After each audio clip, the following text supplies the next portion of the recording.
All right, everybody, welcome back to the bunker. If you're just now joining us, I am the henchman mechanic, and on the bench here, we've got the lower chassis out of my buddy Justin's old antique, what looks to be a phono amplifier. His granddad, he got from the granddad.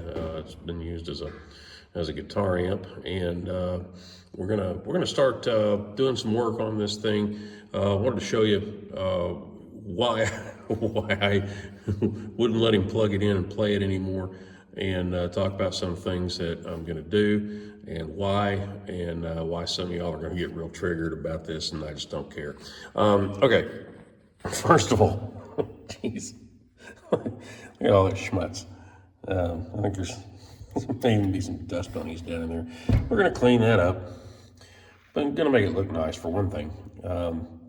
Second, that capacitor right there, look at that. You can see the base is broken around that rivet. That's no good. That's a high voltage capacitor. We're not gonna have that.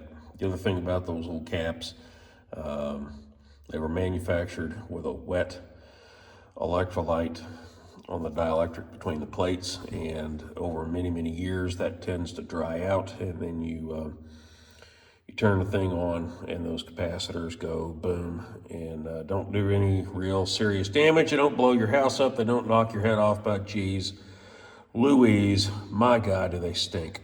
So yeah, we're gonna get those changed out. So let's see if we can, without jostling you around too much here, we're gonna flip this thing over so you can see inside. This is where we get into the trigger warnings here.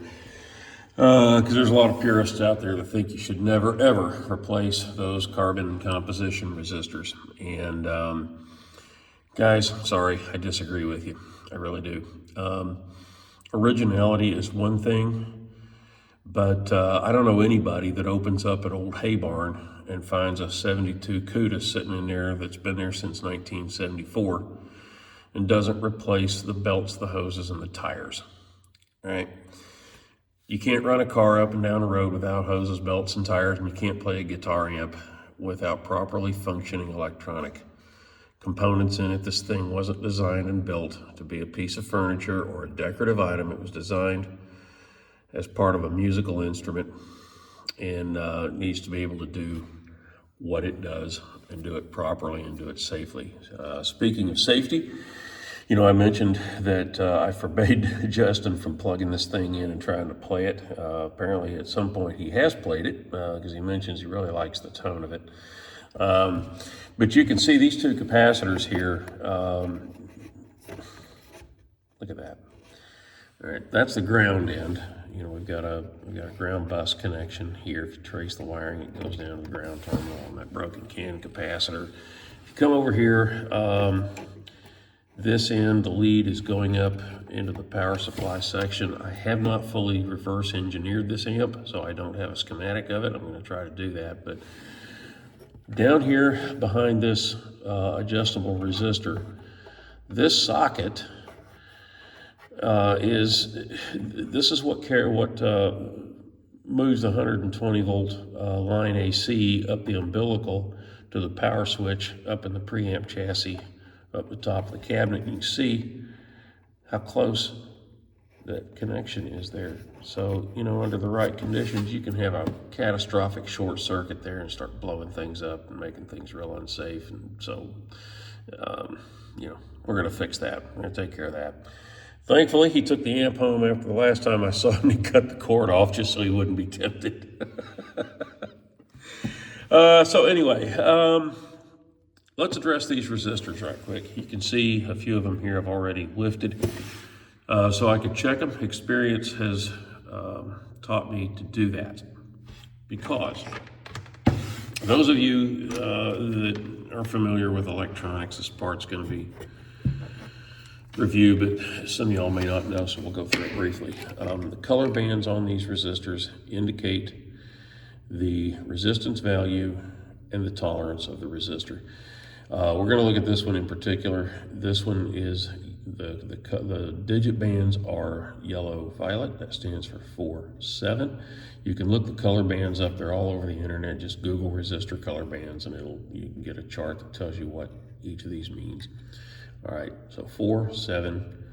Orange in the multiplier position means 1,000, so 4, 7, 1,000. That's a 47K resistor, and it has a 10% tolerance. Okay, so that 10% tolerance means that originally, when that was built, the manufacturer guaranteed that the resistance of that resistor would be somewhere between 42,300 ohms and 51,700 ohms. Okay, if you take 47,000 plus or minus 10%, those are the values that you get. Okay, and originally that resistor, its resistance fell somewhere within that tolerance, and it was selected by the design engineer to give a specific current and voltage at that point in the circuit. Again, I haven't reverse engineered it yet, so I really don't know what that resistor's function is. We'll find out one of these days. But here's the important thing. I'm going to fumble around here and see if I can, with one hand, get on this resistor here. Look at that. 55K. All right. Look above the display on that meter. That's a Fluke 87. That's not some inexpensive Amazon meter. That's a really good meter, and you can trust that reading. That resistance is way out of limits. All right. So that tells me two things. That circuit's not going to perform correctly because that resistance is well beyond 10% off the nominal value, which is outside of design limits. And I believe the reason, and again, I've lifted 2, 3, 4 of these resistors here and checked them, they're all out of limits. So that tells me that more than likely the rest of them are going to be really close to or out of limits as well, except for maybe that guy. He may be inside limits, but that's about a 1/2 watt resistor, and that's way too small, so he's going to go to carbon comp resistors. Called carbon comp resistors because they're made out of carbon composition. It's carbon grains that are held together by a binder, and it forms a little pellet that's trimmed for the right resistance, and then the 2 lead wires are attached. And over many years and many hot cold thermal cycles and a lot of voltage stress and everything else, those grains start to loosen. Okay.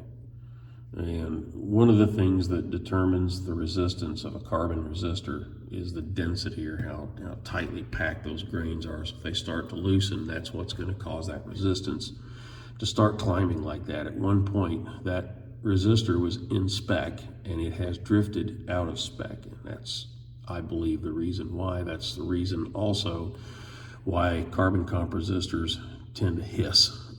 It's because the current has to flow from carbon grain to carbon grain to carbon grain as it passes through. It's a chaotic current path through there. So you start getting hiss and noise, and as those things start to loosen and come apart in there, you also get crackles and pops and things that just aren't tolerable. So for that reason, those are all going to get replaced. They're all going to get replaced with, those are 2 watt resistors. You can tell by the size of them. They're all going to get replaced with 2 watt metal film resistors because metal film resistors are much quieter. They have a much tighter tolerance, and they run quieter because you don't have that chaotic current path that has to flow through there. So anyway, we're going to change all those out. I'm not going to change any component values, all right? That resistor there, that's a 33K resistor. It will be replaced with a 33K. That 47K resistor will be replaced with a 47K resistor. And even these little 1/2 watt resistors are going to get replaced with 1 and 2 watt resistors because the additional Power dissipation capacity is going to mean that the resistors are going to run cooler, and cooler running resistors are quieter running resistors.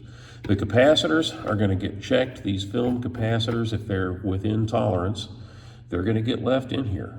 You know, that's another point of contention with some of the purists out there. Oh, don't replace those capacitors. Well, if I have to, I will replace them with sprayed orange drops. And I'm not going to get into all of why, but there actually is a difference.